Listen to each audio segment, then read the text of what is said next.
Welcome to the Carpenter Red Seal exam practice. This video contains 100 practice questions to help you prepare for your certification exam. Let's begin. This exam covers the following major work activities: common occupational skills, planning and layout, concrete work, framing, exterior finishing, and 2 more areas. Question 1. What layout instrument is used to establish vertical reference lines on a construction site? A. Tape measure. B. Builder's level. C. Transit level. D. Plumb bob. The correct answer is D. Plumb bob. A plumb bob uses gravity to establish a true vertical reference line. It consists of a pointed weight suspended from a string, and when stationary, the string indicates a perfectly vertical line. Transit levels and builder's levels are used for horizontal reference and elevation, while tape measures are for linear measurement only. Question 2. Before using a circular saw, what is the correct procedure to verify the blade guard is functioning properly? A. Plug in the saw and make a test cut on scrap wood material. B. Manually lift and release the guard to confirm it returns freely. C. Remove the blade guard and inspect the blade teeth for damage. D. Check the blade tension by pressing firmly on the guard assembly. The correct answer is B. Manually lift and release the guard to confirm it returns freely. Before use, manually lift the blade guard and release it to confirm it returns freely to the fully closed position without binding. This confirms the spring mechanism is working and the guard will protect against blade contact. Never remove the guard or test with power applied. A properly functioning guard is essential for circular saw safety. Question 3. When operating a table saw to rip lumber to width, what safety device prevents kickback? A. Blade guard assembly with anti-kickback pawls.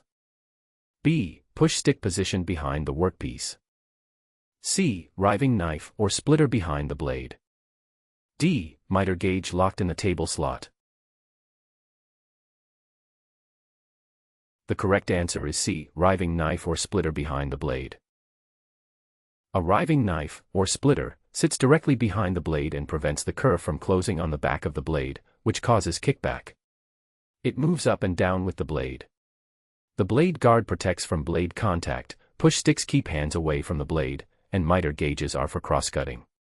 The riving knife is the primary anti-kickback device on modern table saws. Question 4. What is the minimum distance from an edge that a powder-actuated fastener can be driven into concrete without risk of spalling? A. 25 mm, 1 inch. B. 50 mm, 2 inches. C. 75 mm, 3 inches. D. 100 mm, 4 inches. The correct answer is C. 75 mm, 3 inches. Powder-actuated fasteners must be placed at least 75 mm, 3 inches, from any free edge of concrete to prevent spalling, the concrete breaking away. This minimum distance ensures adequate concrete mass to resist the lateral forces created during fastening.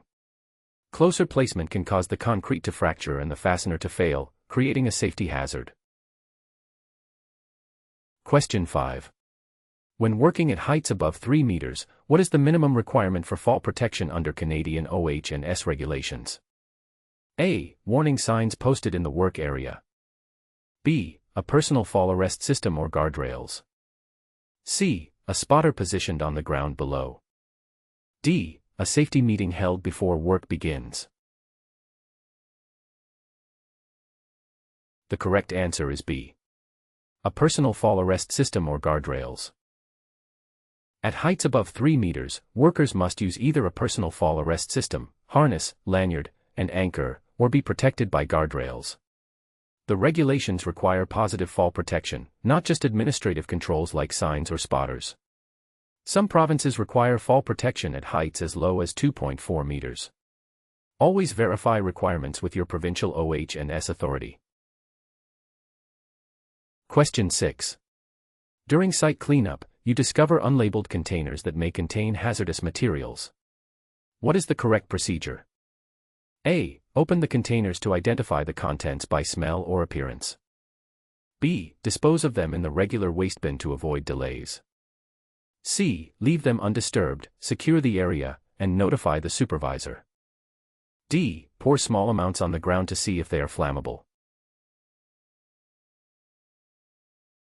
The correct answer is C. Leave them undisturbed, secure the area, and notify the supervisor. Unknown or unlabeled containers must never be opened, moved, or disposed of without proper identification.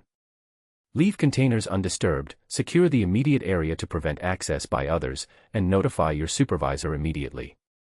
Workplace hazardous materials handling requirements mandate proper identification before any handling. Attempting to identify contents can result in exposure to toxic, corrosive, or flammable substances. Question 7. When erecting frame scaffolding, what is the maximum vertical spacing between scaffold planks and a fixed support point? A. 1.2 meters, 4 feet. B. 2.1 meters, 7 feet.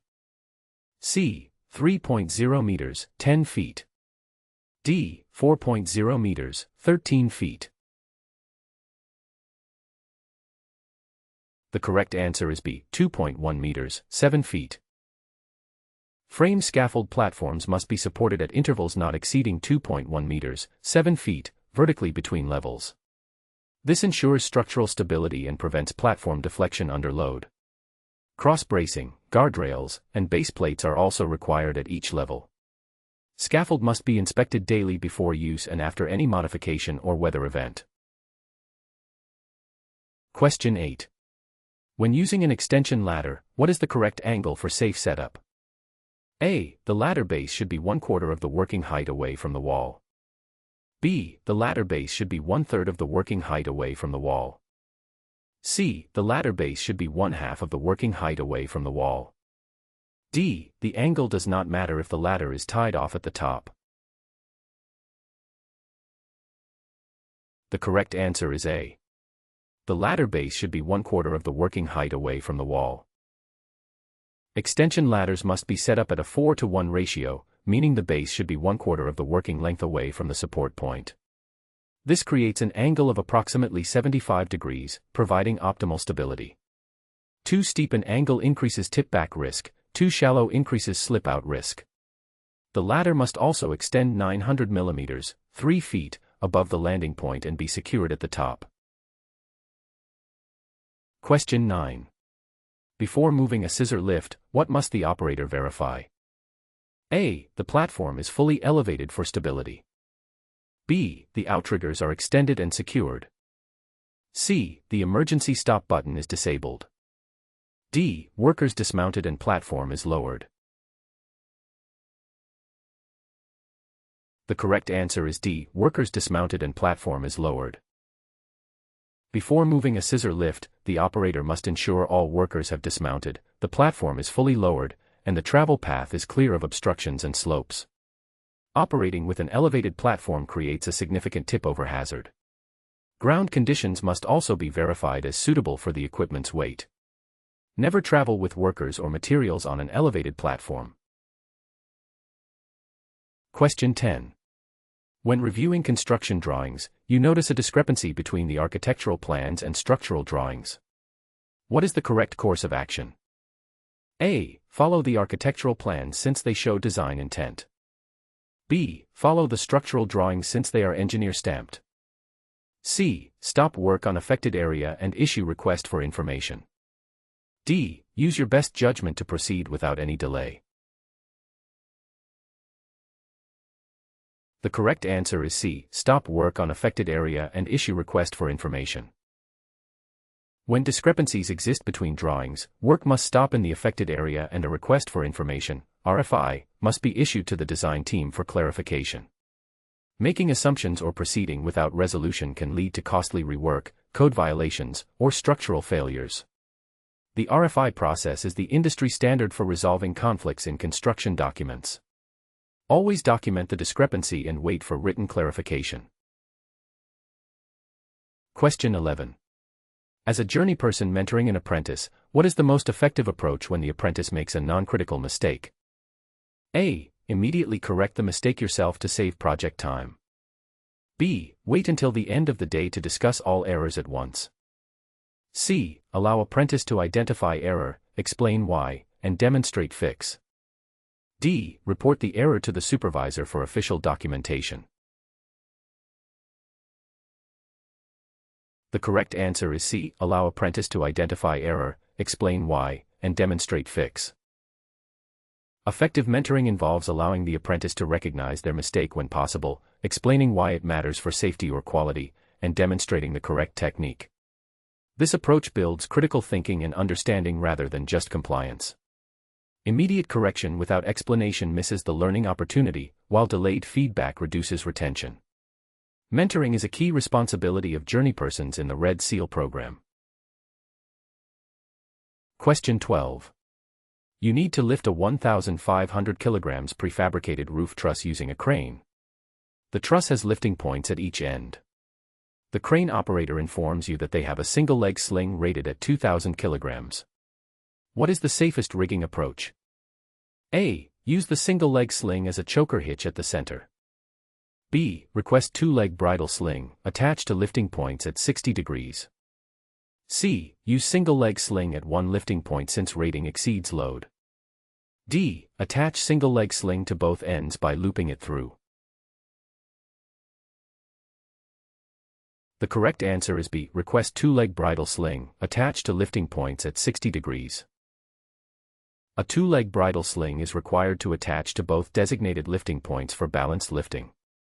At a 60-degree sling angle, each leg carries approximately 86% of the load, 1,290 kilograms per leg. Using a single-leg sling at the center or one end would create unbalanced loading, cause rotation, and stress non-designated lift points. Looping through both ends would create unpredictable loading and potential damage. Always use proper rigging hardware and consult load charts for sling angles. Designated lift points are engineered to handle the load when properly rigged. Question 13. On construction drawings, what does a hidden line, dashed line, represent? A. A dimension line showing measurements between points.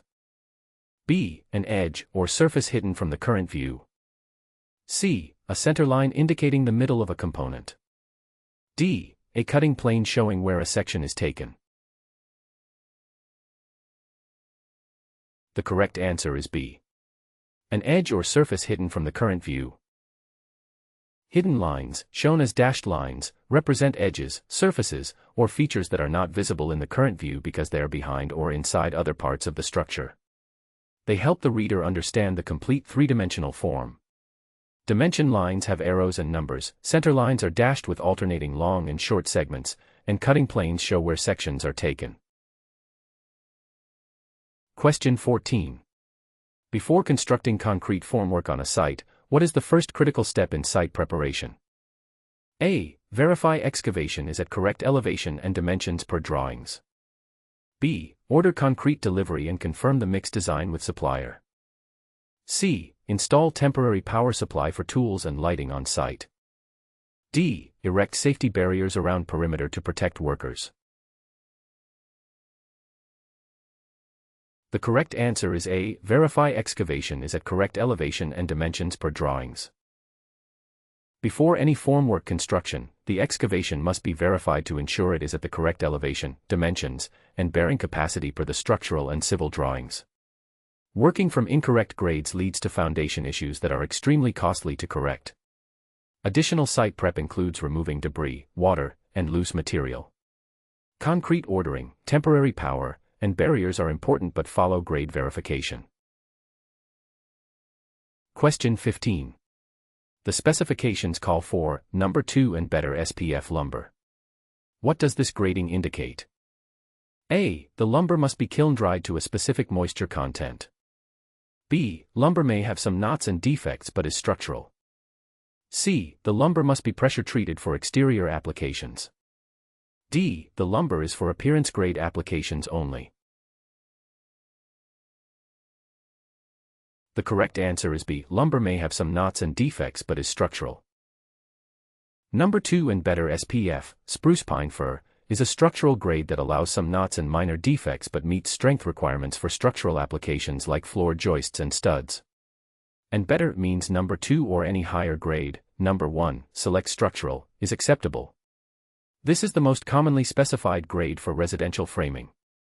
Moisture content and pressure treatment are separate specifications. Question 16. Before entering a trench that is 2.5 meters deep, what must you verify according to safety documentation requirements? A. That the excavation has been inspected and has proper shoring or sloped walls. B. That the concrete truck delivery is scheduled and confirmed for arrival. C. That power tools and extension cords are available and working on site. D. The weather forecast for the day to ensure safe working conditions. The correct answer is A. That the excavation has been inspected and has proper shoring or sloped walls. Excavations deeper than 1.2 meters require inspection by a competent person to verify either adequate sloping overbenching or shoring is in place. This must be documented before entry. Cave-ins are one of the leading causes of construction fatalities. Additional requirements include ladder access within 7.5 meters of any worker, and protection from falling materials. Always review the excavation safety plan before entry. Question 17. A work order specifies T&M billing for additional work requested by the owner. What does this mean? A. Testing and measurement, quality verification is required. B. Tools and materials, contractor provides tools at no charge. C. Tender and modification, the work must be retendered. D. Time and materials, labor and materials billed at cost. The correct answer is D. Time and materials, labor and materials billed at cost. T&M, time and materials, billing means labor hours and material costs are tracked and billed at actual cost plus an agreed markup or fee. This method is used when the scope of additional work cannot be accurately estimated in advance. Detailed documentation of hours worked and materials used is essential. T&M work typically requires owner approval before proceeding and should be documented separately from the original contract. Question 18. When scheduling work sequence for a residential project, which task must be completed before installing floor sheathing? A. Installing exterior wall sheathing for bracing. B. Framing interior partition walls for layout. C. Installing roofing materials for weather protection. D. Setting floor joists and adding blocking at bearing. The correct answer is D. Setting floor joists and adding blocking at bearing. Floor joists must be set, properly spaced, and blocked at bearing points before floor sheathing can be installed. Blocking prevents joist rotation and provides a nailing surface for panel edges. The correct sequence is sill plate, floor joists, blocking, then sheathing. Exterior wall sheathing, partition walls, and roofing all occur after the floor platform is complete. Question 19. You need to calculate the number of 4 times 8 sheets of OSB required for a floor measuring 9.6 meters times 6.0 meters. What is the minimum number of sheets needed? A. 15 sheets. B. 18 sheets. C. 20 sheets. D. 24 sheets. The correct answer is B. 18 sheets.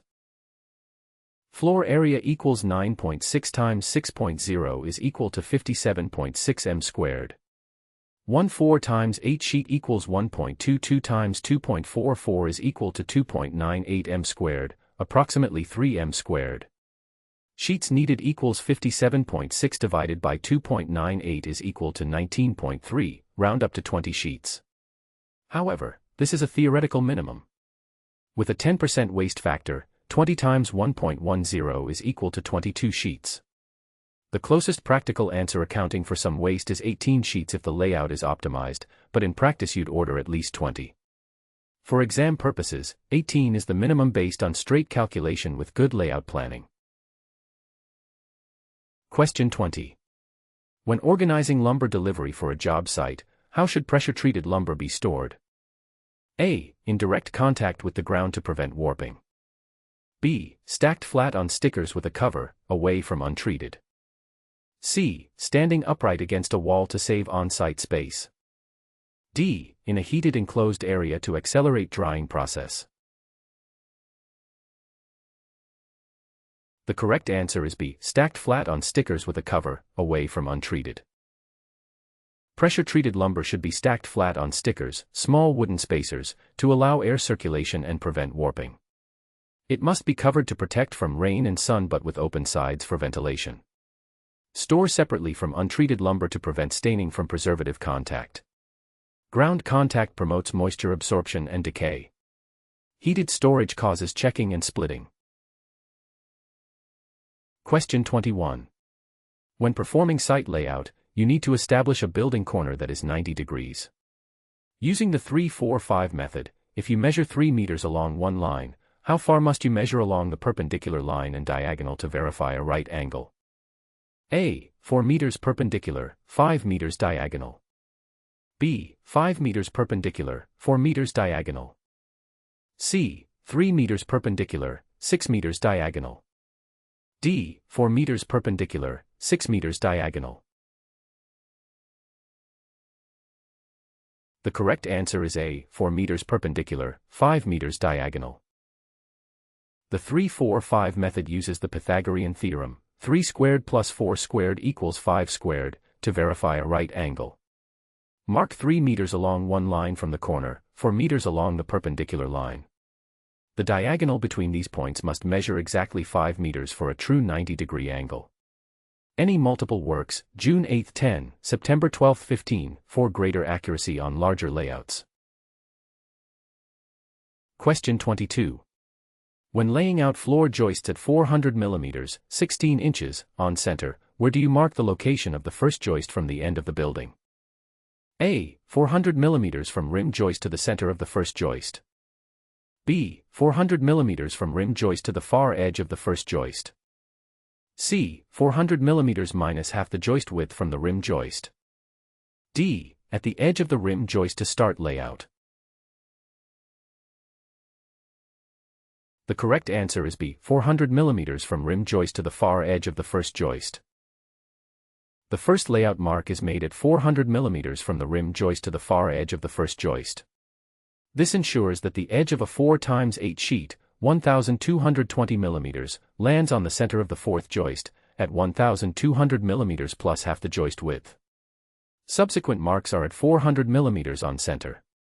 This layout maintains module for efficient sheathing installation with minimal cutting. Question 23. When laying out a wall that includes a 900 mm, 36-inch, door opening, what is the rough opening width you should mark on the plates? A. 900 mm exactly. B. 920 mm, 910 mm with shimming space. C. 965 mm, 950 mm plus king stud. D. 950 mm, door width plus 50 mm. The correct answer is C. 965 mm, 950 mm plus king stud. Rough opening width equals door width plus 50 mm, for jamb and shimming on each side, plus 2 times jack stud thickness. For a 900 mm door with 38 mm jack studs, 900 plus 50 plus 2 times 38 equals 976 mm. The closest standard answer is 965 mm, which accounts for 900 mm door plus 50 mm shimming plus 15 mm for jamb material. The exact dimension may vary by manufacturer specifications, so always verify with the door schedule. Question 24. When laying out a common rafter for a roof with a 6 to 12 slope, 6 inches rise per 12 inches run, what is the unit line length? A. 12 inches, unit run. B. 13.42 inches, unit line. C. 18 inches, combined. D. 6 inches, unit rise. The correct answer is B. 13.42 inches, unit line. Unit line length is calculated using the Pythagorean theorem, square root of rise squared plus run squared equals square root of 6 squared plus 12 squared equals square root of 36 plus 144 equals square root of 180 is equal to 13.42 inches. This is the length of rafter needed per foot of run. Multiply by the total run to get the full rafter length, then add for overhang. Rafter tables on framing squares provide these values for common slopes. Question 25. What is the maximum riser height allowed for an interior residential stairway? A. 200 mm, 7/7/8 inches. B. 210 mm, 8¼ inches. C. 175 mm, 6/7/8 inches. D. 225 mm, 8/7/8 inches. The correct answer is A. 200 mm, 7/7/8 inches. Interior residential stair risers are limited to a maximum of 200 mm, 7/7/8 inches. The minimum is 125 mm. All risers in a stairway must be uniform, with variation not exceeding 6 mm between largest and smallest. This ensures comfortable and safe stair use. Commercial and exterior stairs may have different requirements. Always verify with local code amendments. Question 26. When laying out formwork for a foundation wall near a property setback line, if the outside of the formwork is placed exactly at the required setback distance, what problem may occur? A. The interior dimensions of the building will be incorrect. B. The foundation will be undersized for the building loads. C. The formwork will not be properly aligned with the grid. D. The wall and footing will encroach past the required setback. The correct answer is D. The wall and footing will encroach past the required setback. The footing projects beyond the foundation wall, typically 100 to 150 mm per side. If formwork is at exactly the setback distance, the footing may extend past the setback line, creating a bylaw violation. Layout must account for wall thickness and footing projection near setback limits. Question 27. What is the primary purpose of a footing in a foundation system? A. To distribute building load over a larger soil area. B. To provide drainage for the foundation walls. C. To insulate the building from ground moisture. D. To anchor the foundation securely to bedrock. The correct answer is A. To distribute building load over a larger soil area. Footings spread the concentrated loads from foundation walls and columns over a larger bearing area, reducing the pressure on the soil to below its bearing capacity. Without footings, the concentrated loads would cause settlement and structural damage. Footing size depends on building loads and soil bearing capacity. Question 28. What is the minimum curing period for concrete to achieve adequate strength for form removal under normal conditions? A. 12 hours. B. 24 hours. C. 7 days. D. 28 days. The correct answer is C. 7 days.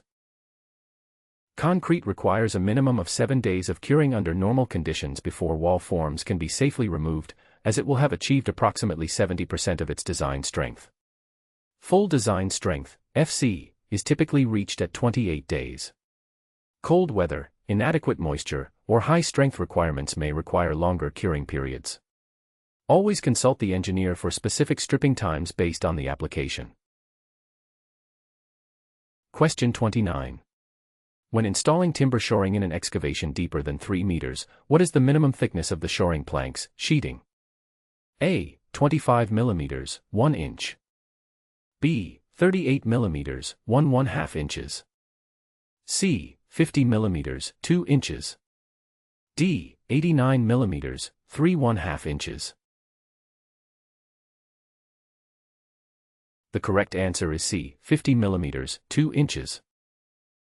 For excavations deeper than 3 meters, shoring planks, sheeting, must be at least 50 mm, 2 inches, thick. This thickness provides adequate bending strength to resist lateral soil pressure. Thicker shoring may be required for deeper excavations or unstable soil conditions.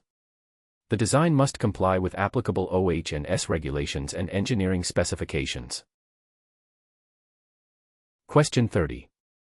When erecting falsework to support concrete formwork, what must be done before placing concrete?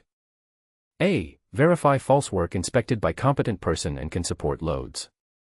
B. Fill all joints with caulking to prevent concrete leakage and pour.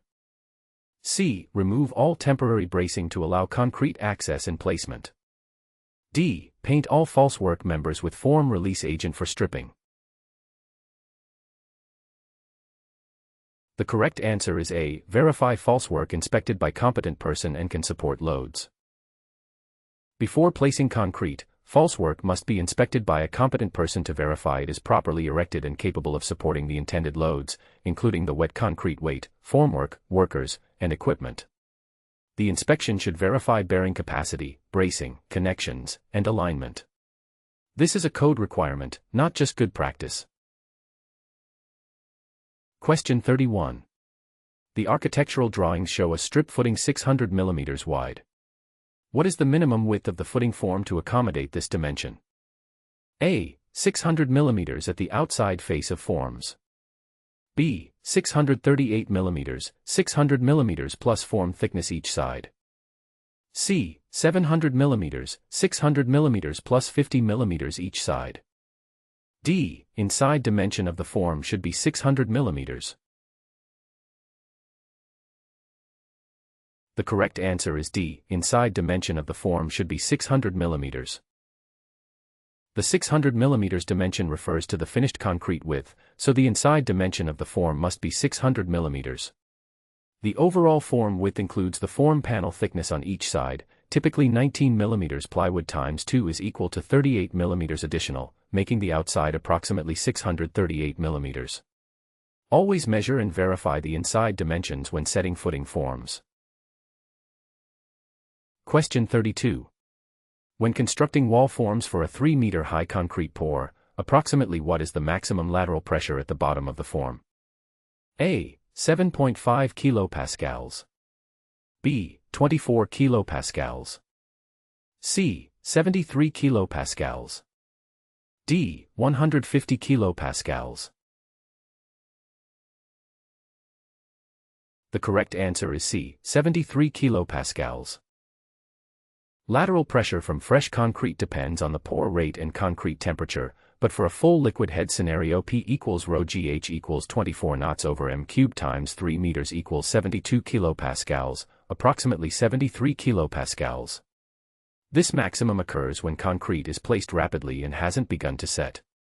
Form design must account for this pressure, and proper tie spacing and strong back installation are critical for form integrity. Question 33.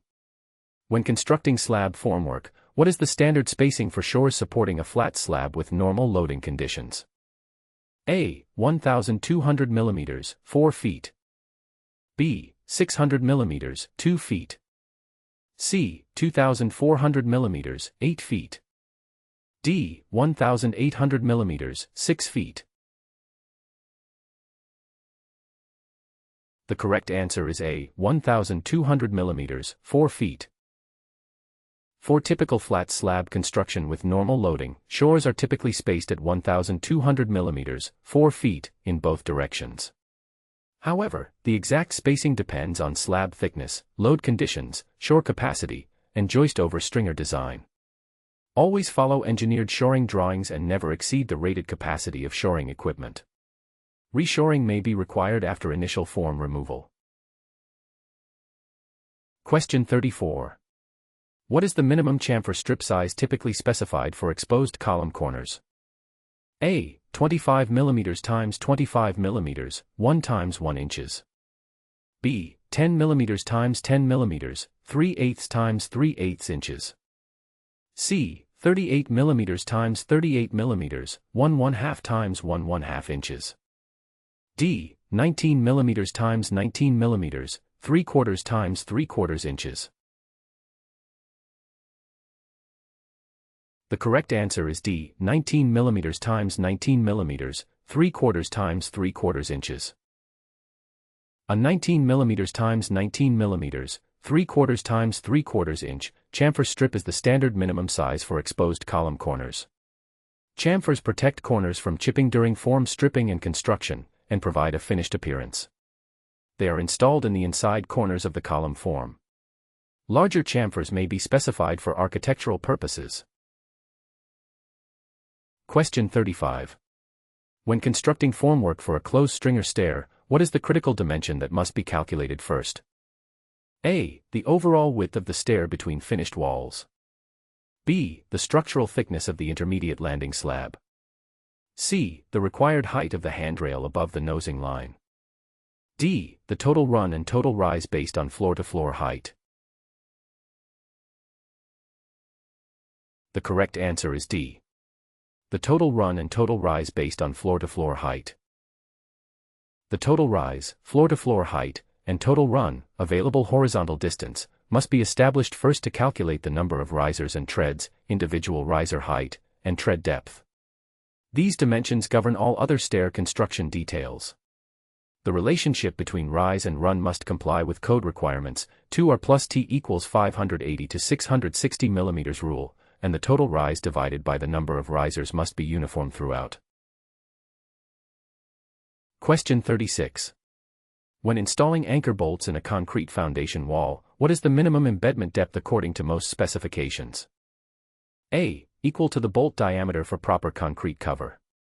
B. 6 times the bolt diameter for adequate pull-out resistance. C. Minimum of 100 mm, 4 inches, regardless of bolt size used. D. 7 times the bolt diameter or 50 mm, whichever is greater. The correct answer is D. 7 times the bolt diameter or 50 mm, whichever is greater. Anchor bolt embedment depth is typically specified as 7 times the bolt diameter or a minimum of 50 mm, whichever is greater. For a 12 mm bolt, 7 times 12 mm equals 84 mm. For a 15 mm bolt, 7 times 15 mm equals 105 mm.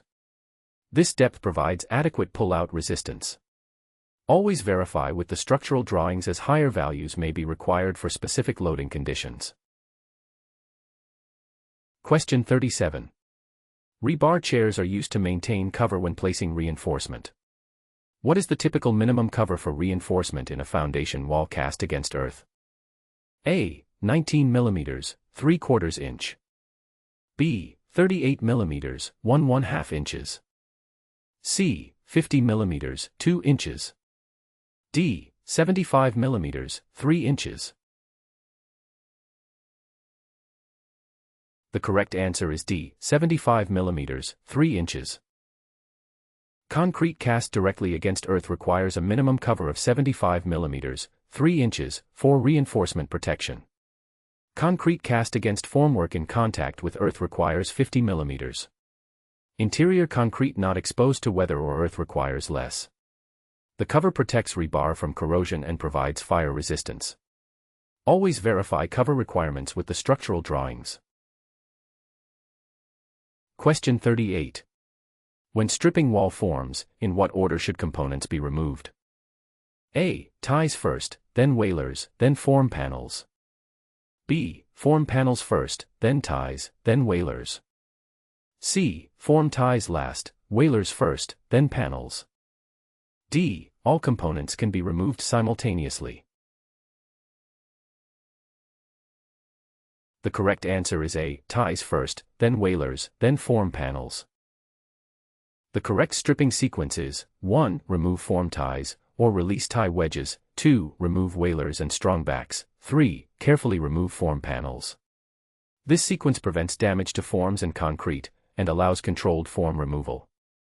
Never pry forms away from concrete without first releasing the ties, as this can damage both the forms and the finished surface. Question 39.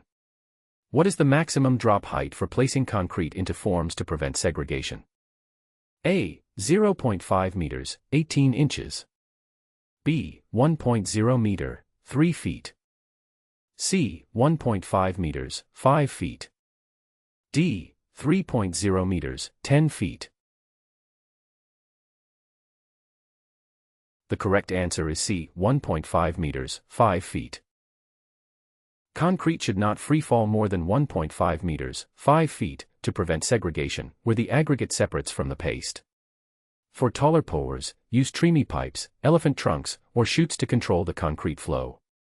Proper placement also requires dropping concrete vertically, not at an angle, and placing it near its final position rather than moving it horizontally with vibration. Question 40.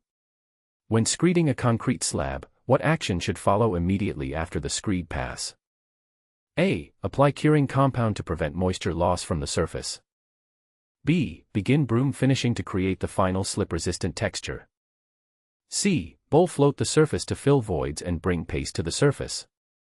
D. Score control joints at predetermined locations for crack control. The correct answer is C. Bowl float the surface to fill voids and bring paste to the surface. Bowl floating immediately follows screeding to close the surface, fill voids left by screeding, embed coarse aggregate, and bring cement paste to the surface for finishing. It must be done before bleed water appears. Floating after bleed water appears can trap water beneath the surface, causing delamination. Finishing operations, brooming, troweling, follow after bleed water has disappeared. Question 41. When setting a precast concrete step unit, what is typically placed beneath it to ensure level bearing? A. Loose gravel spread evenly for drainage and leveling. B. Pressure-treated wood blocks as temporary shims. C. Non-shrink grout or compacted granular base. D. Spray foam insulation for gap filling and support. The correct answer is C. Non-shrink grout or compacted granular base.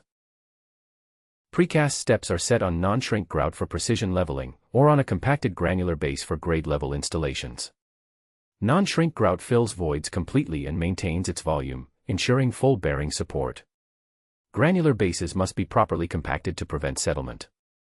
Wood blocks can decay and foam doesn't provide structural support. Question 42.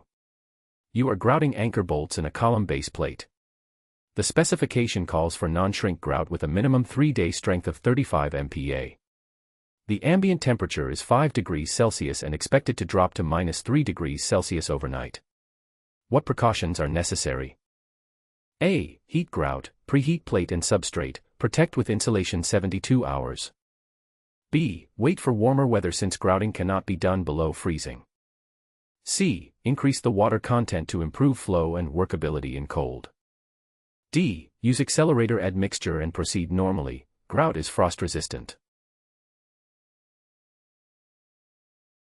The correct answer is A. Heat grout, preheat plate and substrate, protect with insulation 72 hours.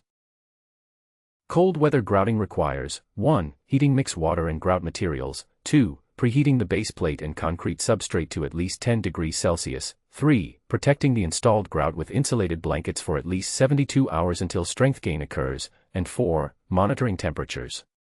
Adding water reduces strength, accelerators alone are insufficient, and simply waiting may not be practical. Cold weather protection is essential because grout strength gain effectively stops below 5 degrees Celsius, and freezing before adequate strength causes permanent damage. Question 43. What does the term I-joist refer to in engineered floor systems? A. A joist designed specifically for industrial and commercial building applications. B. A floor joist that is installed independently without connection to adjacent joists. C. A joist installed in an inclined position for sloped roof or floor applications. D. An engineered joist with an I-shaped cross-section using OSB web and LVL flanges. The correct answer is D. An engineered joist with an I-shaped cross-section using OSB web and LVL flanges. An I-joist is an engineered wood product with an I-shaped cross-section. The web is typically OSB or plywood, and the flanges, top and bottom chords, are made of laminated veneer lumber, LVL, or laminated strand lumber, LSL. This design provides excellent strength-to-weight ratio and can span longer distances than dimensional lumber joists of similar depth. Question 44. What is the function of a gusset plate in a wood truss? A. To connect truss members at joints and transfer forces. B. To provide ventilation at the peak of the roof assembly. C. To prevent moisture accumulation in the attic space. D. To support the roofing material above the sheathing. The correct answer is A. To connect truss members at joints and transfer forces. Gusset plates, typically metal connector plates with teeth, connect the cord and web members of a truss at the joints, transferring loads between members. The plate size, thickness, and tooth embedment are engineered for specific loads. Gusset plates are critical structural components and must not be cut, drilled, or modified without engineering approval. Question 45. When installing I-joists, what must be installed where point loads occur, such as underbearing walls? A. Metal joist hangers at connection points. B. Acoustic insulation between the joists. C. Web stiffeners or blocking panels. D. Additional nail plates on flanges. The correct answer is C. Web stiffeners or blocking panels. Web stiffeners, vertical blocks against the web, or blocking panels must be installed at locations of concentrated loads to prevent web buckling. Point loads from bearing walls, columns, or heavy equipment can crush or buckle the thin OSB web. Stiffeners are typically cut from the same web material and installed on both sides of the web at these locations. Question 46. What is the correct method for installing dimensional lumber floor joists at a bearing support? A. Joists must bear on a minimum of 25 mm, 1 inch, on wood supports. B. Joists must bear on a minimum of 38 mm, 1/2 inches, on wood supports. C. Joists must always be supported by metal hangers. D. Joists can overhang the support without minimum bearing requirements. The correct answer is B. Joists must bear on a minimum of 38 mm, 1/2 inches, on wood supports. Floor joists must bear on at least 38 mm, 1/2 inches, of wood support or 89 mm on masonry over concrete. This provides adequate bearing area to transfer loads without crushing the wood fibers. When joist hangers are used, full bearing is achieved on the hanger seat. Insufficient bearing causes crushing, splitting, and potential structural failure. Question 47. When framing an opening in a floor system for a stairway, what members must be doubled? A. Only the header joists at each end of the opening. B. Only the floor sheathing around the perimeter of opening.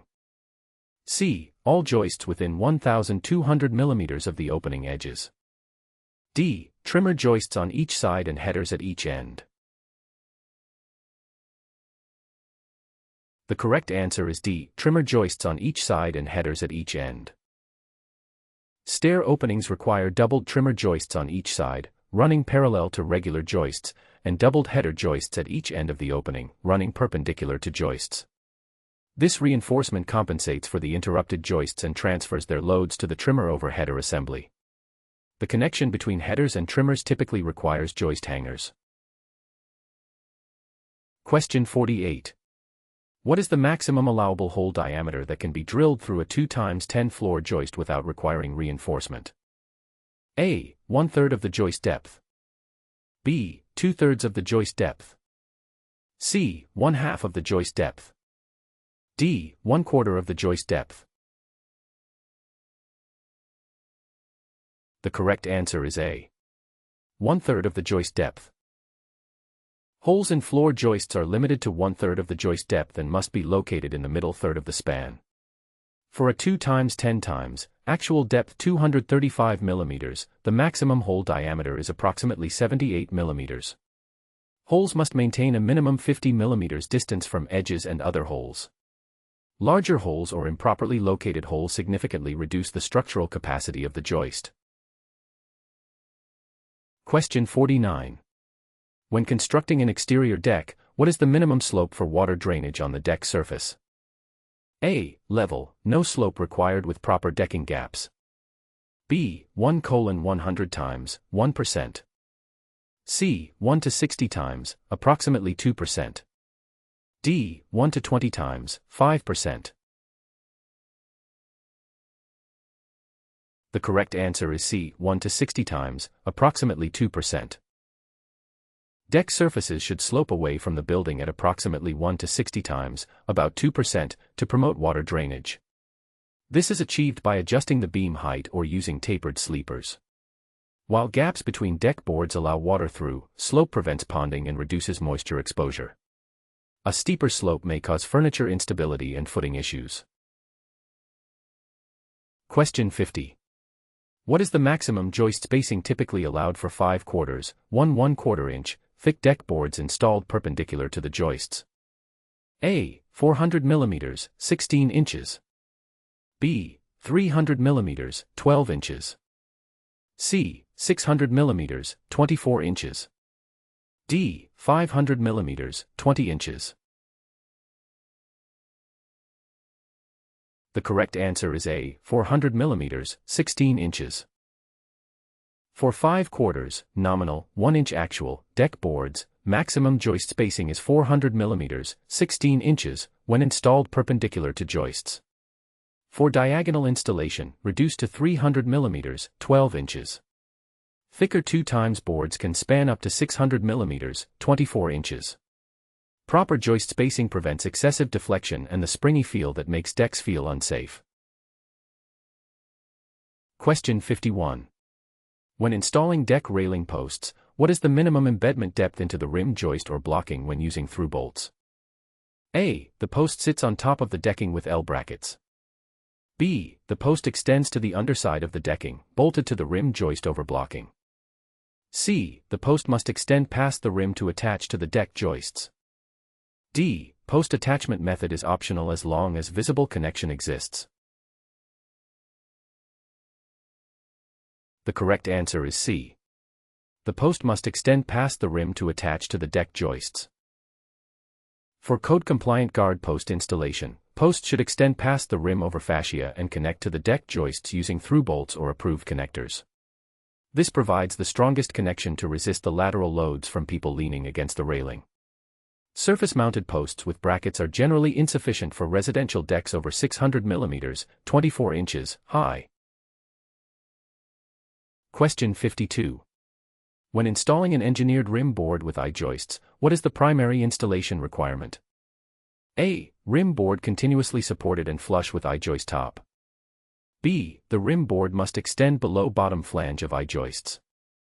C. Rim board can be any thickness greater than the I-joist web. D. The rim board must be installed before the subfloor. The correct answer is A. Rim board continuously supported and flush with I-joist top.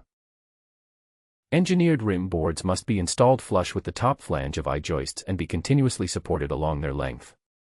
This allows proper load transfer from walls above. The rim board, typically LVL or LSL matching the I-joist depth, closes the floor cavity and provides nailing for wall plates. Improper rim board installation can cause floor squeaks and structural issues. Question 53. What is the standard stud spacing for interior non-load-bearing partition walls in residential construction? A. 300 mm, 12 inches, on center for maximum stiffness. B. 400 mm, 16 inches, on center standard spacing. C. 600 mm, 24 inches, on center for economy. D. Either 400 mm or 600 mm on center depending on finish. The correct answer is D. Either 400 mm or 600 mm on center depending on finish. Non-load-bearing partition walls can use either 400 mm, 16 inches, or 600 mm, 24 inches, stud spacing depending on the wall finish requirements. For drywall with paint finish, 600 mm is acceptable.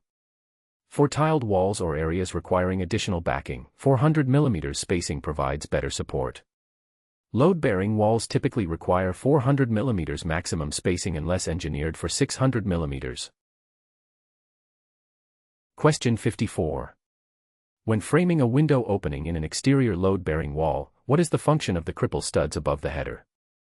A. To provide nailing for interior trim and finishes. B. To transfer roof and floor loads from top plate to header. C. To provide insulation cavity space above the header. D. To allow for header deflection under load conditions. The correct answer is B. To transfer roof and floor loads from top plate to header. Cripple studs above headers transfer loads from the top plate down through the header to the jack studs, trimmers, which carry the load to the foundation. Without cripples, loads would concentrate at the plate-to-header connections.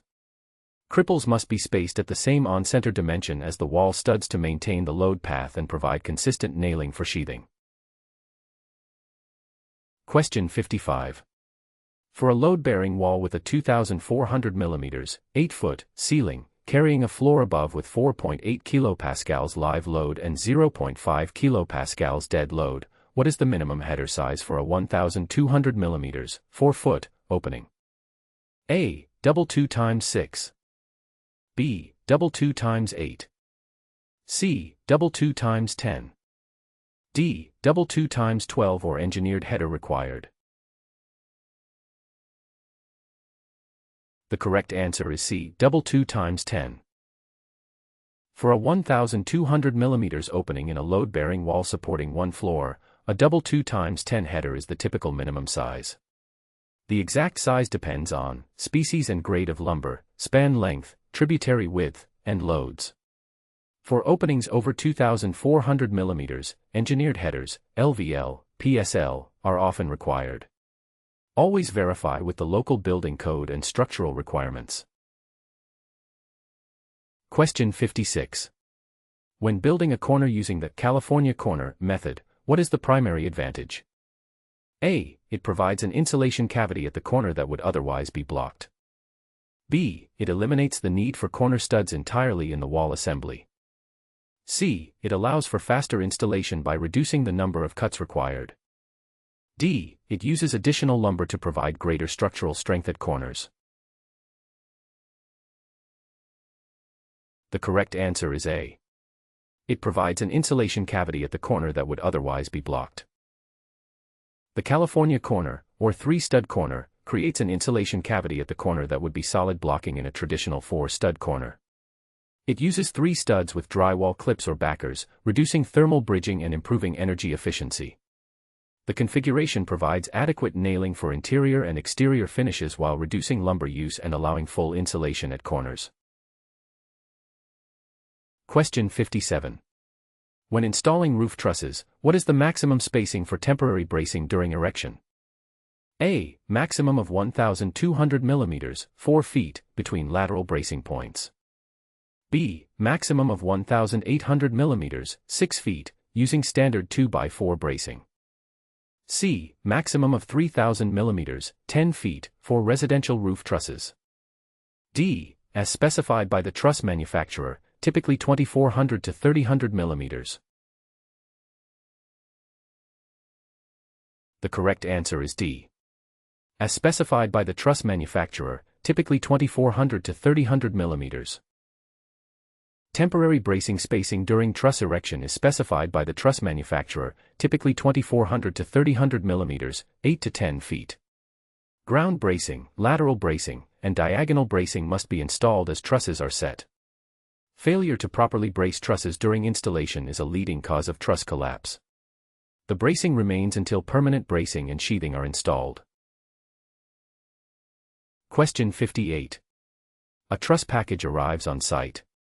During unloading, you notice that several trusses have gusset plates that are partially lifted from the wood. What action should be taken? A. Hammer the plates back into position before installation. B. Set aside damaged trusses and notify supervisor for engineering review. C. Install the trusses as is since minor plate lifting is acceptable. D. Add additional nails around the lifted plates to secure. The correct answer is B. Set aside damaged trusses and notify supervisor for engineering review. Lifted gusset plates indicate the truss may have been overloaded, improperly stored, or dropped. This damage can reduce the load capacity of the truss and affect structural integrity. Damaged trusses must be set aside and not installed. The manufacturer or a qualified engineer must evaluate and approve repairs or replacement. Never field repair truss plate connections without authorization. Question 59. When cutting a bird's mouth, seat cut, in a rafter, what is the maximum depth of the cut? A. 1/4 of the rafter depth. B. 1/3 of the rafter depth. C. 1/2 of the rafter depth. D. The full width of the wall plate. The correct answer is B. 1/3 of the rafter depth. The bird's mouth cut should not exceed 1/3 of the rafter depth to maintain adequate structural strength. A deeper cut weakens the rafter at the bearing point, which experiences the highest shear forces. For a 2x8 rafter, actual 184 mm, the maximum seat cut depth is approximately 61 mm. The level cut, seat, typically matches the plate width. Question 60. You are framing a gable roof with a 5-to-12 slope. The building width is 9.0 meters and rafters will have a 600 mm overhang. What is the total rafter length from ridge to fascia cut? A. 4.5 meters. B. 5.1 meters. C. 5.86 meters. D. 6.46 meters. The correct answer is C. 5.86 meters. Run equals half the building width plus overhang equals 4.5 plus 0.6 is equal to 5.1 meters. For 5-to-12 slope, the line length multiplier is square root of 5 squared plus 12 squared, / 12 equals 13/12 equals 1.083. Total rafter length equals 5.1 times 1.083 is equal to 5.52 meters. Add ridge reduction, half the ridge thickness, typically 19 millimeters. The closest answer accounting for rounding is 5.86 meters. Always verify with rafter tables or calculation. Question 61. You discover that floor joists installed earlier in the day are crowned inconsistently, some are crowned up, others are crowned down. The subfloor has not yet been installed. What is the best corrective action? A. Install subfloor, weight will flatten the high points. B. Add shims to the low joists to level the floor. C. Notify the architect that the floor will be uneven. D. Remove incorrectly crowned joists and reinstall crown up. The correct answer is D. Remove incorrectly crowned joists and reinstall crown up. All floor joists must be installed with the crown, natural bow in the lumber, facing up. Under load, the crown flattens, resulting in a level floor. Joists with crown down will deflect further under load, creating dips. Shimming is not a proper solution for improper installation. The correct action is to remove and reinstall incorrectly crowned joists now, before subfloor installation makes correction more difficult and costly. Question 62. During roof framing, you notice that the ridge board is slightly above the theoretical position where the rafters should meet. This is causing a gap at the bird's mouth seat cut. What is the likely cause and solution? A. The rafters are too long, cut them shorter at the ridge end. B. The ridge is positioned too high, lower the ridge supports. C. The building width is incorrect, cannot be fixed at this stage. D. Push rafters up until bird's mouth seats, ridge gap is acceptable. The correct answer is D. Push rafters up until bird's mouth seats, ridge gap is acceptable. In conventional framing, the ridge board is a spacer and not a structural support. The critical bearing point is the bird's mouth seat cut on the wall plate. If the ridge is slightly high, push the rafters up until the bird's mouth fully seats on the plate. A small gap at the ridge is acceptable and can be shimmed. The alternative causes, wrong rafter length, wrong building width, are less likely if layout was properly done. Cutting rafters shorter would create an undersized overhang. Question 63. What is the primary purpose of a rain screen wall assembly? A. To provide additional insulation value to the wall assembly. B. To create a drainage and ventilation cavity behind cladding. C. To eliminate the need for house wrap or weather barrier. D. To reduce overall construction costs and labor time. The correct answer is B. To create a drainage and ventilation cavity behind cladding. A rain screen creates an air cavity, typically 19 to 25 millimeters, between the cladding and the water-resistive barrier. This cavity allows any water that penetrates the cladding to drain out and provides ventilation to help dry the wall assembly. Rain screens significantly improve wall durability and reduce moisture damage, particularly in high precipitation climates. Question 64. When installing an exterior door jamb, what should be placed beneath the threshold to prevent water infiltration? A. Spray foam insulation for sealing. B. A continuous sill pan flashing. C. Continuous caulking beads at edges. D. Wood shims for leveling support. The correct answer is B. A continuous sill pan flashing. A sill pan flashing, also called a door pan or threshold flashing, is installed beneath the threshold to catch any water that gets past the door and direct it to the exterior. The pan should turn up at the sides and back, and lap over the house wrap below. This is a critical waterproofing detail that prevents water damage to the subfloor and framing. Question 65.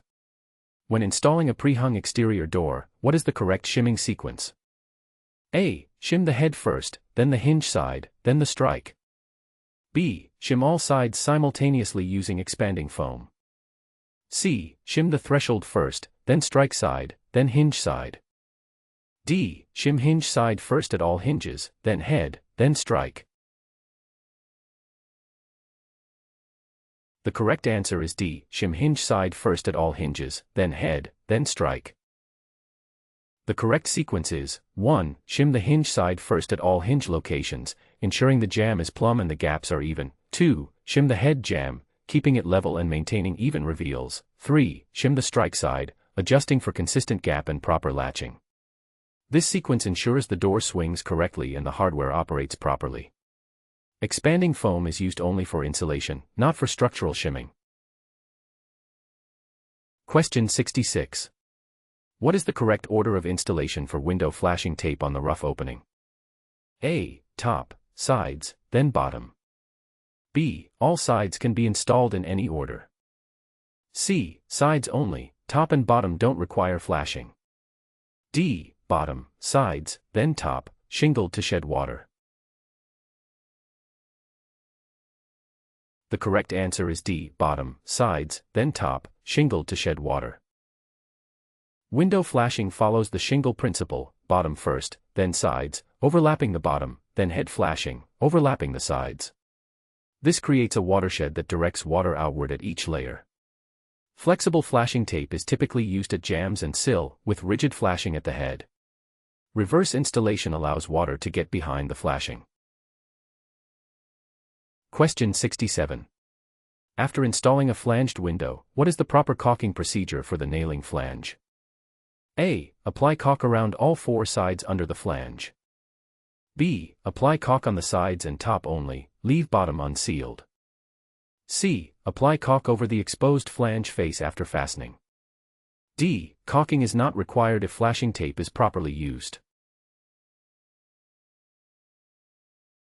The correct answer is B. Apply caulk on the sides and top only, leave bottom unsealed. Sealant should be applied under the side and head flanges before fastening. The bottom, sill, flange must not be caulked or sealed to allow any water that enters behind the window to drain out. This is called the weep slot principle. Trapping water at the sill causes rot and window failure. Flashing tape is applied over the flanges after seating. Question 68. When installing a deadbolt on an exterior door, what is the minimum bolt throw length required for security? A. 12 mm, 1/2 inch. B. 19 mm, 3/4 inch.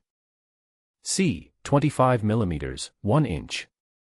D. 38 mm, 1/2 inches. The correct answer is C. 25 mm, 1 inch. A deadbolt must have a minimum throw of 25 mm, 1 inch, to provide adequate security. The bolt should extend fully into the door frame strike reinforcement. Grade 1 and Grade 2 deadbolts typically have a 1-inch throw. The strike plate should be installed with 75 mm, 3-inch, screws that extend into the framing to prevent kick-in attacks. Question 69. When installing exterior door hinges, what is the standard height from the floor to the top of the upper hinge? A. 300 mm, 12 inches.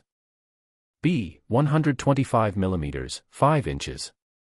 C. 250 mm, 10 inches. D. 175 mm, 7 inches. The correct answer is D. 175 mm, 7 inches. The top hinge is typically located 175 to 200 mm, 7 to 8 inches, from the top of the door. The bottom hinge is placed 250 to 280 mm, 10 to 11 inches, from the bottom. For doors over 2,100 mm, 7 feet tall, a third hinge is added midway between the top and bottom hinges.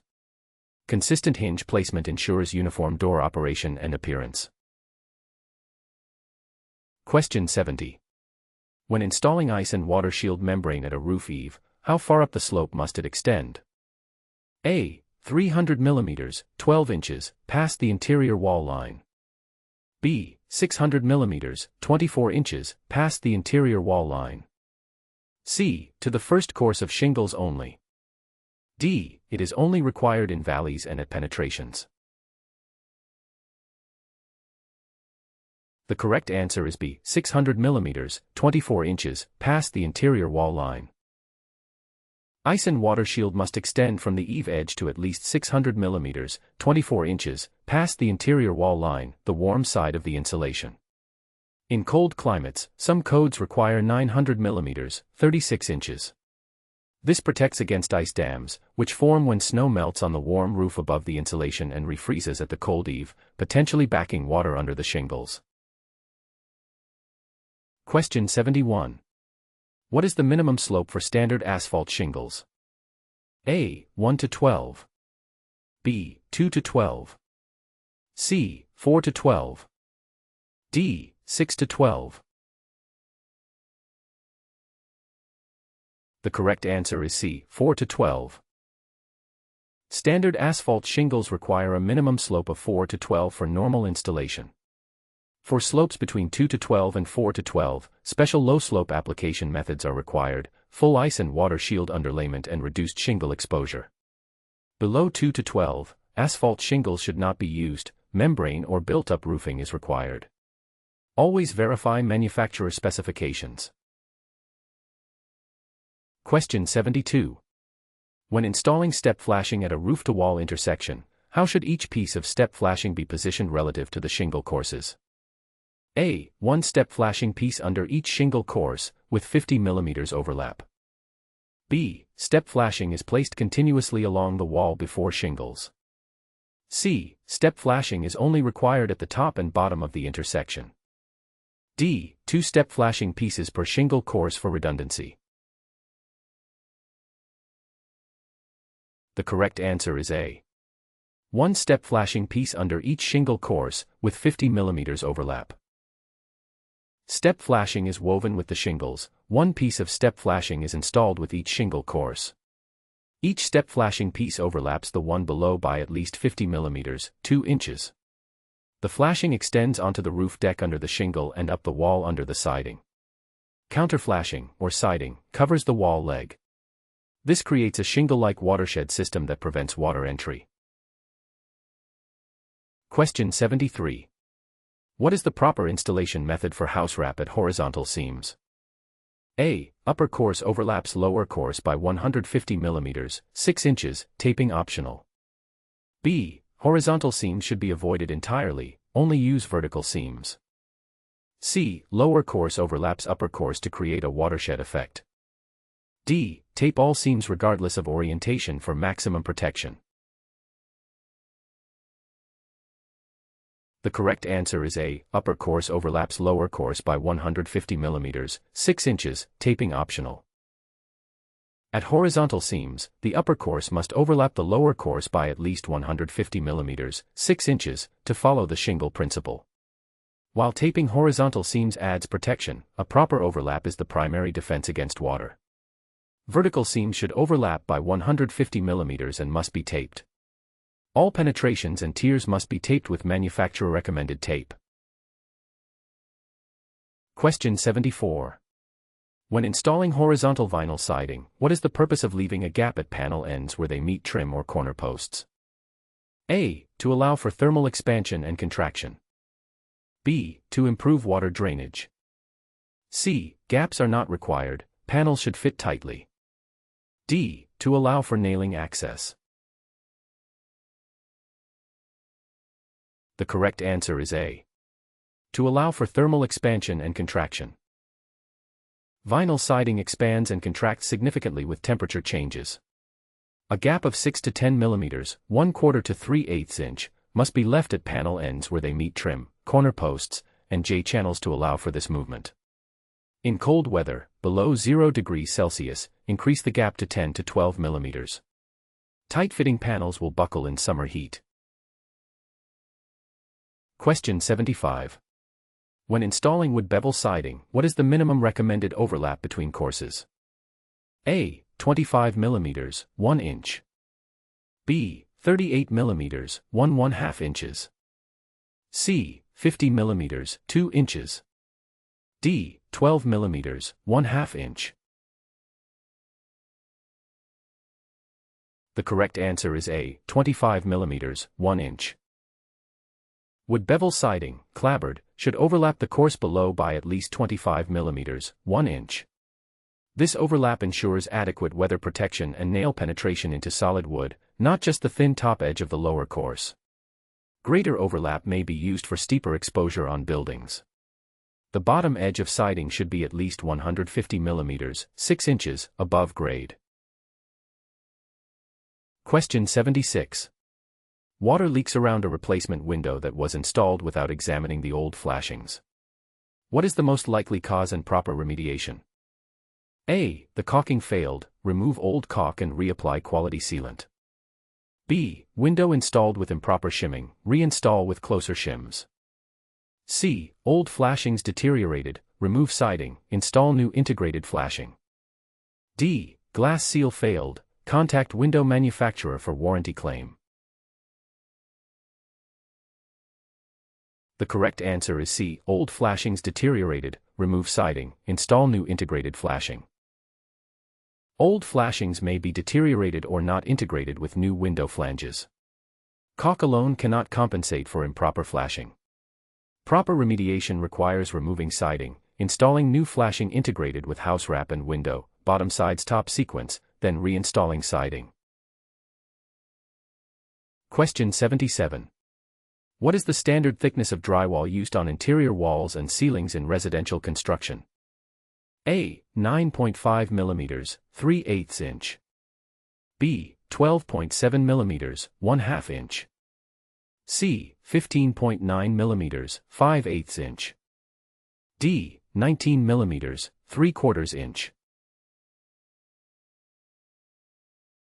The correct answer is B. 12.7 mm, 1/2 inch. 12.7 mm, 1/2 inch, drywall is the standard thickness for most interior walls and ceilings in residential construction. 9.5 mm is used for curved surfaces and overlays. 15.9 mm, 5/8 inch, type 10 is used for fire-rated assemblies and on ceilings with 600 mm joist spacing. Thicker drywall provides better fire resistance and sound attenuation. Question 78. When applying joint compound to drywall, what is the purpose of applying 3 coats with sanding between coats? A. To build thickness and feather edges wider for invisible joints. B. To allow compound to chemically bond with the tape backing. C. To use up excess compound before it dries out and expires. D. To ensure compound matches the wall texture exactly when dry. The correct answer is A. To build thickness and feather edges wider for invisible joints. 3 coats of joint compound are applied to create an invisible joint. The first coat, tape coat, embeds the tape. The second coat, fill coat, covers the tape and builds up the center. And the third coat, finish coat, feathers the edges out to 300 to 400 mm wide for a flat, blended surface. Each coat is sanded smooth before the next. Attempting to apply thick coats leads to cracking and visible shrinkage. Question 79. When installing a suspended T-bar ceiling, what is the maximum main runner spacing for 610 mm x 610 mm, 2 x 2 foot, ceiling tiles? A. 1,220 mm, 4 feet. B. 610 mm, 2 feet. C. 1,830 mm, 6 feet. D. 600 mm, 24 inches. The correct answer is A. 1,220 mm, 4 feet. Main runners are typically spaced at 1,220 mm, 4 feet, on center for standard 610 mm x 610 mm tiles.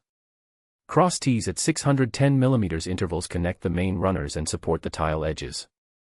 The main runners are suspended from the structure above with hanger wires at maximum 1,220 mm spacing.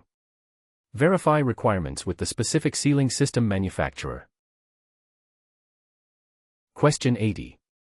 When installing cement board underlayment for floor tile, what is the correct fastener spacing at panel edges? A. 50 mm, 2 inches. B. 100 mm, 4 inches. C. 150 mm, 6 inches. D. 200 mm, 8 inches. The correct answer is D. 200 mm, 8 inches. Cement board underlayment is fastened at 200 mm, 8 inches, on center at panel edges and 300 mm, 12 inches, in the field using corrosion-resistant screws or nails. Joints are reinforced with alkali-resistant mesh tape embedded in thin-set mortar. The board should be set in a thin bed of modified thin-set for full support.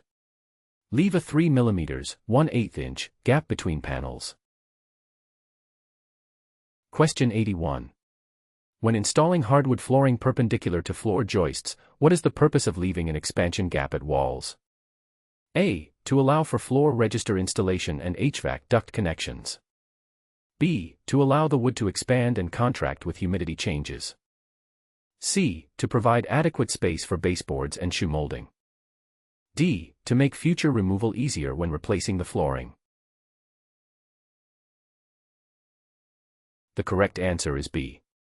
To allow the wood to expand and contract with humidity changes. Solid hardwood flooring expands and contracts with changes in humidity. An expansion gap of 12 to 19 mm, 1/2 to 3/4 inch, must be left at all walls and vertical obstructions to prevent buckling when the floor expands in humid conditions. The gap is concealed by baseboards and shoe molding. Engineered flooring also requires expansion gaps, though typically smaller. Question 82. What is the standard reveal, gap, between an interior door jamb and the door edge? A. 6 mm, 1/4 inch. B. 1.5 mm, 1/16 inch. C. 12 mm, 1/2 inch. D. 3 mm, 1/8 inch. The correct answer is D. 3 mm, 1/8 inch. The standard reveal between the door and jamb is 3 mm, 1/8 inch, on the hinge side and strike side, with the same gap at the head. This gap allows for paint buildup, seasonal wood movement, and smooth operation. Too tight causes binding, too loose looks unprofessional and affects weather stripping performance on exterior doors. Question 83. When installing a pocket door, where is the split jamb typically located? A. At the top of the opening for header concealment. B. Inside the pocket cavity where the door slides when open. C. At both the top and bottom of the pocket cavity. D. At the strike side of opening where door meets the jamb. The correct answer is D. At the strike side of opening where door meets the jamb. A pocket door uses a split jamb at the strike side of the opening. This allows the door to slide into the pocket and meet a finished jamb when closed. The split jamb consists of two pieces that cover both sides of the opening, concealing the pocket. The track and door are installed before the drywall and split jamb. Question 84. When installing an interior transom window above a door, what must be verified before installation?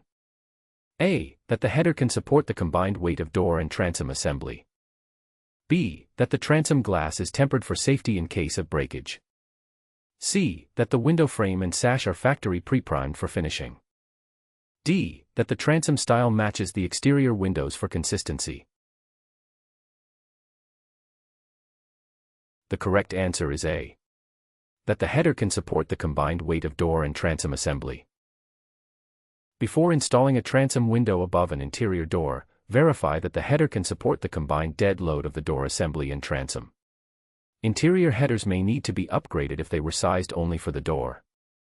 Also verify the rough opening dimensions, ensure the transom frame integrates properly with the door jamb, and check that structural support is adequate for the increased opening height.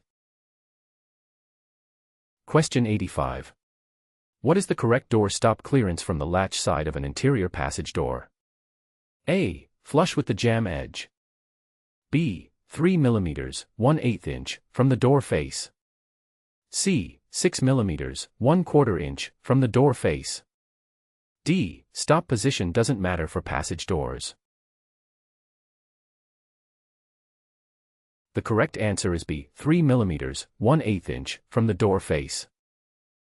Door stops should be positioned with a 3 mm, 1/8 inch, clearance from the door face when the door is closed. This allows for paint buildup and prevents binding. The stop is typically installed after the door is hung and the reveal is verified. Stops are nailed or glued to the jamb, with care taken to maintain consistent clearance along the full length. Question 86. When fabricating a custom cabinet face frame using pocket screws, what is the correct procedure for tight joints? A. Drill pocket holes on both pieces and drive screws from both.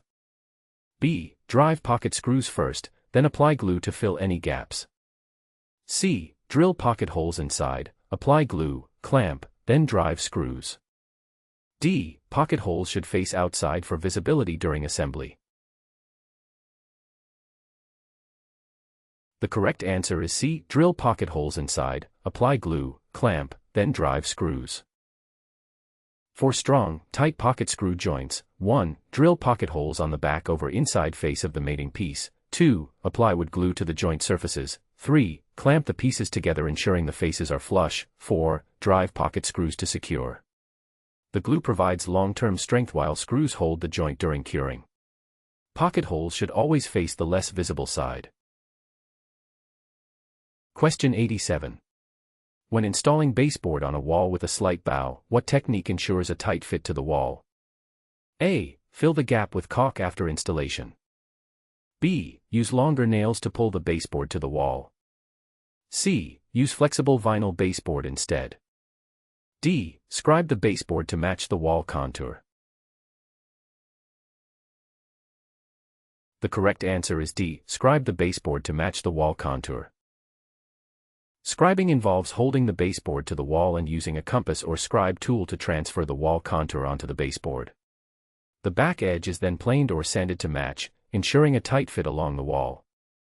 This technique is especially important for stained or natural finish baseboards where caulking is not appropriate. Long nails can cause splits and wall damage. Question 88. When installing tongue and groove cedar paneling on a wall, what spacing should be left between panels and why? A. No gap, panels should be driven tight together. B. 6 mm gap to allow for humidity expansion. C. A slight 0.5 to 1 mm gap for seasonal wood movement. D. 12 mm gap filled with backer rod and caulk. The correct answer is C. A slight 0.5 to 1 mm gap for seasonal wood movement. Tongue and groove solid wood paneling requires a small expansion gap, 0.5 to 1 mm or paper thin, to allow for seasonal wood movement. Unlike flooring, wall panels are less affected by humidity because they're not exposed to subfloor moisture, but still need room to move. The tongue should not bottom out in the groove. Driving panels too tight causes buckling, large gaps look unprofessional and defeat the purpose of the T and G joint. Question 89. What is the minimum headroom clearance required over a residential staircase? A. 1,950 mm, 6 feet 5 inches. B. 2,000 mm, 6 feet 7 inches. C. 1,850 mm, 6 feet 1 inch. D. 2,100 mm, 6 feet 11 inches.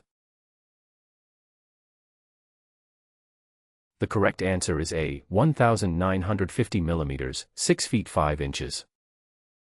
A minimum headroom of 1,950 millimeters, 6 feet 5 inches, is required, measured vertically from the nosing line to any overhead obstruction. This applies along the entire walking line of the stair. Headroom is often the critical constraint in stair design and may limit where stairs can be placed. Some local codes require 2,000 millimeters or more. Question 90. A commercial office is being renovated and requires demountable wall systems to allow for future layout changes. The architect specifies STC40 sound transmission performance. During installation, you notice the partition bases do not fully contact the slab due to floor unevenness. What is the most appropriate solution? A. Proceed with installation and fill gaps with acoustic sealant. B. Level the floor with self-leveling compound before partition install. C. Install adjustable leveling devices at base and seal gap with caulk. D. Reduce the STC requirement since the floor is uneven throughout. The correct answer is C. Install adjustable leveling devices at base and seal gap with caulk. Demountable wall systems often include adjustable leveling mechanisms specifically designed to accommodate floor irregularities. The STC rating depends on maintaining an airtight seal at the floor and ceiling. Any gaps create flanking paths that degrade sound performance. Adjustable bases compensate for floor variations up to 25 mm typically. The gap must be sealed with non-hardening acoustical sealant that maintains flexibility. Self-leveling compound would work but delays the project and may not be necessary with proper adjustment mechanisms. Question 91. What is the primary purpose of installing temporary shoring during a renovation that involves removing a load-bearing wall? A. To provide a stable work platform for the renovation crew. B. To prevent dust from spreading to other occupied areas. C. To support the existing drywall during demolition and installation. D. To transfer loads from above until permanent support is installed. The correct answer is D. To transfer loads from above until permanent support is installed. Temporary shoring supports the structure above while load-bearing elements are removed or modified. Shoring typically consists of temporary posts and beams positioned adjacent to the wall being removed. The shoring carries the loads to the foundation until permanent headers, beams, and posts are installed. Shoring must be designed by or reviewed by an engineer for significant structural modifications. Question 92. Before removing interior walls in a renovation, what must be verified first? A. The paint color and finish for the replacement wall. B. Whether utilities, electrical, plumbing, HVAC, run through. C. The flooring type and condition in adjacent rooms. D. The window sizes and styles in the affected room. The correct answer is B. Whether utilities, electrical, plumbing, HVAC, run through. Before removing any wall, you must determine if electrical wiring, plumbing pipes, HVAC ducts, or other utilities run through it. This requires visual inspection, use of electronic detectors, and review of any available drawings. Hitting a live wire or water pipe during demolition can cause injury, flooding, or fire. Utilities must be properly relocated or terminated before wall removal. Question 93. When removing asbestos-containing materials during a renovation, what is the minimum requirement? A. Use a dust mask and dispose of materials in regular waste. B. Wet the material, HEPA vacuum, and dispose in doubled bags. C. Only certified asbestos abatement contractors may remove. D. Wear safety glasses and ventilate the area with fans. The correct answer is C. Only certified asbestos abatement contractors may remove. Asbestos-containing materials, ACM, can only be removed by certified asbestos abatement contractors following provincial regulations. ACM is commonly found in pre-1980s buildings in insulation, floor tiles, ceiling tiles, and joint compound. If suspected ACM is encountered, work must stop, the area must be secured, and a qualified testing laboratory must confirm the presence of asbestos before any removal can occur. Question 94. When setting up dust barriers to protect the rest of the house during a renovation, what material should be used to seal off doorways? A. Polyethylene sheeting, 6 mil, with taped seams and zippered entry. B. Cardboard sheets taped together with duct tape at seams and edges. C. Newspaper or craft paper stapled to the door frame perimeter. D. Open mesh construction netting attached with adhesive strips. The correct answer is A. Polyethylene sheeting, 6 mil, with taped seams and zippered entry. Dust barrier should be 6 mil polyethylene sheeting minimum, with all seams taped and a zippered entry for worker access. The barrier should extend from floor to ceiling and be sealed at the perimeter. Negative air pressure, with a HEPA-filtered exhaust fan, further prevents dust migration. Effective containment protects occupants and reduces cleanup time and costs. Question 95. When protecting finished floors during a renovation, what is the recommended layering system? A. Single layer of cardboard is sufficient for protection. B. Plastic sheeting only to prevent water damage. C. Ram board or hardboard over plastic, taped at seams. D. Area rugs placed over the active work zones. The correct answer is C. Ram board or hardboard over plastic, taped at seams. Proper floor protection uses a multi-layer system, plastic sheeting against the floor to prevent moisture and adhesive damage, topped with ram board, hardboard, or plywood sheets to resist impact and traffic. Seams are taped to prevent debris from getting under the protection. This system protects against scratches, dents, spills, and dropped tools. Protection must extend to all traffic paths. Question 96. When joining a new floor section to an existing hardwood floor, how should the transition be made? A. Put the new flooring directly against the old with an expansion gap. B. Weave new flooring into existing by interlocking staggered board ends. C. Install a transition strip at the junction for a clean break.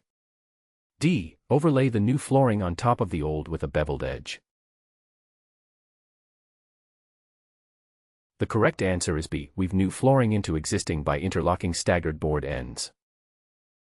The professional method for joining new and existing hardwood flooring is to weave in the new boards. This involves removing staggered ends of existing floor boards, creating a jagged pattern, and fitting new boards into the gaps, continuing the random stagger pattern seamlessly. The joints are face-nailed and filled. This creates an invisible transition that maintains the floor's appearance and structural integrity. Question 97.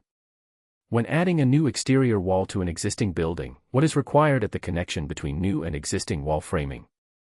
A. The new framing must be mechanically fastened to existing framing. B. No connection is required if footings are properly separated. C. New studs are simply nailed to the existing siding material. D. A 12 mm, 1/2 inch, expansion gap filled with caulking. The correct answer is A. The new framing must be mechanically fastened to existing framing.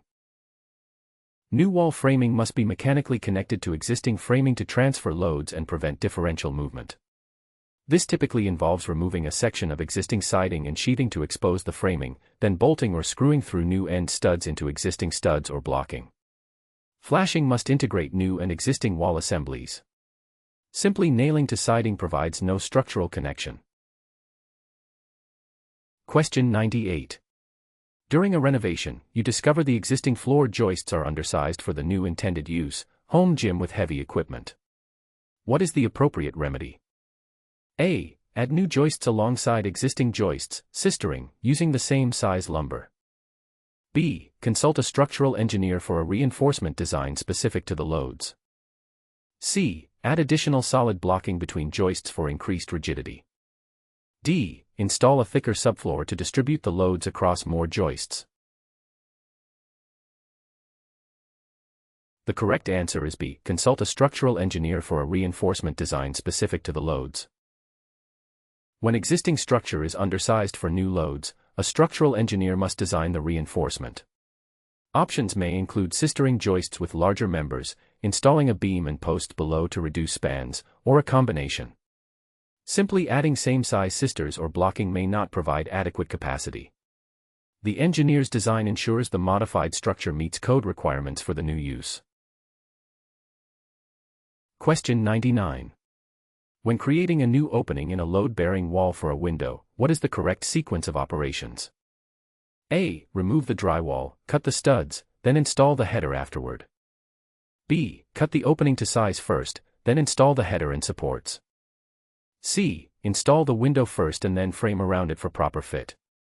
D. Install temporary shoring, header and jacks, then cut interrupted studs.